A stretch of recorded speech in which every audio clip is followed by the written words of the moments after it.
Here in Pennsylvania, the intense investigation into the assassination attempt continues in Butler County. And that is where our Barry Pintar is live this noon with what he's been hearing today. Barry.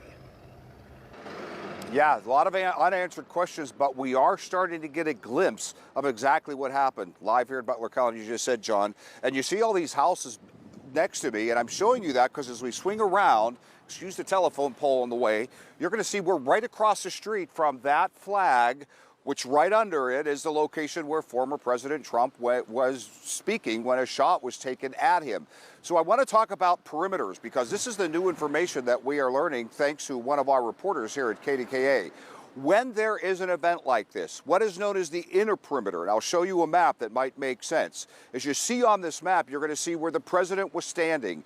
That stage area and those seating areas is what is the inner perimeter. That falls under the jurisdiction of the Secret Service. Keep it safe, keep it secure. But once you get out of that inner perimeter, you'll notice where it's marked the shooter was positioned. That is called the outer perimeter or the outer circle. So who is in charge of that outer circle? Because we know that's where the shooter was. Well, we come to find out that in charge of that outer circle, we're talking about the state police, the county sheriffs, and the local municipal police. So the questions today now move away from the Secret Service, though granted, they're in charge of the entire thing. But in terms of that shooter, who we've heard before, people were saying, hey, there's a man. Hey, there's someone with a gun. Hey, there's someone on the roof. That now falls under that outer perimeter jurisdiction. We've come to understand that a local municipal officer began climbing a ladder to reach that shooter, and Jennifer Barrasso, with her interview with the county sheriff, picks it up from there. All I know is the officer had both hands up on the roof to get up onto the roof, never made it because the shooter had turned towards the officer, and rightfully and smartfully, the officer let go. All right, so that is incredible new information that we're hearing. We actually had a local municipal officer approach the shooter, but when the shooter turned, he withdrew. Was that the right thing? Jen also asked the sheriff that. He said, absolutely, that is what he should have done. Nonetheless, because of that withdrawal, the shooter was then able to turn his AR-style rifle with a clear shot toward the president. So, John, where does that leave us? That leaves us with a lot more unanswered questions. Should he have withdrawn? Should the Secret Service have been a part of all that protection? Did they scope this area out well enough, including this field with all these rooftops that we're hearing about? Was this even an okay location to schedule the rally in the first place? And John, I'm just going to leave you with this. Just a few moments ago, I had a local man come up to me, talk to me, and he said, hey, I wasn't at the rally, but my wife was. And listen to this. She's still, days after, so upset about the rally, she can't even talk about it to me. So certainly, unanswered questions, and people in this area still very shook up about what happened. Yeah, without a doubt, Barry. Thank you very much. A lot of people still very upset. And as we are learning more this noon about the shooting, so are the investigators. They're canvassing our region to try and figure out what happened in the hours ahead of the assassination attempt. That includes talking with people in Thomas Crooks' Bethel Park neighborhood. Chilekasi Adele talked with him as well and joins us live there now. And Chile, it sounds like this area has been, well, just look behind you, incredibly active.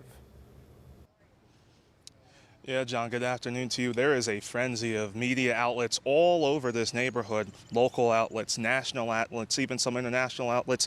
I've seen people from Europe, I've seen people from Canada coming here to report on the story, which just kind of underscores how big this story is. Here's Thomas Crooks' home. You could see it. There's the red car and the blue car in the driveway. And I've been here since around 4:15. Mostly it's been reporter noise today, up until about 9:45, 10 o'clock. A few SUVs rolled up to the street where Thomas Cook and his family lived on. I saw about 4 men.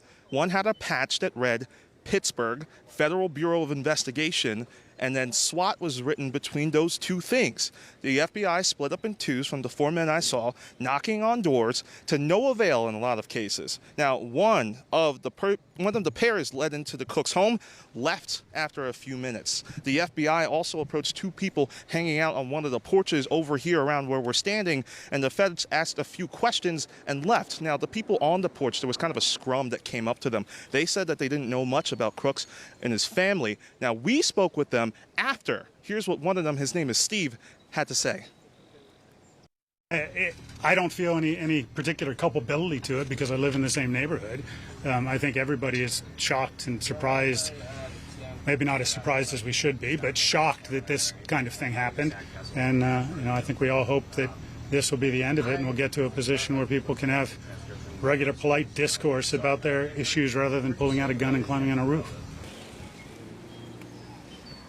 Yeah, so they said they didn't know much, and it's interesting, too. It's like one of the questions I asked to Steve is the idea of how do you feel all this is happening in your neighborhood?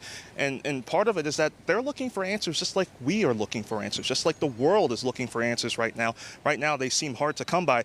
I want to note this from our Andy Sheehan. Thomas Crooks bought 50 rounds of ammunition for the gun the morning of the shooting. That's been confirmed by our lead investigator, Andy Sheehan, but definitely describing what we've seen this morning. A frenzy is probably the word to describe it. Live in Bethel Park, I'm Chilekasi, Adele, KDKA-TV News. All right, thanks, Chile. And the FBI is continuing to ask for your help in this investigation. They are looking for any pictures or videos that you may have from Saturday's rally. You can submit those online at fbi.gov-Butler.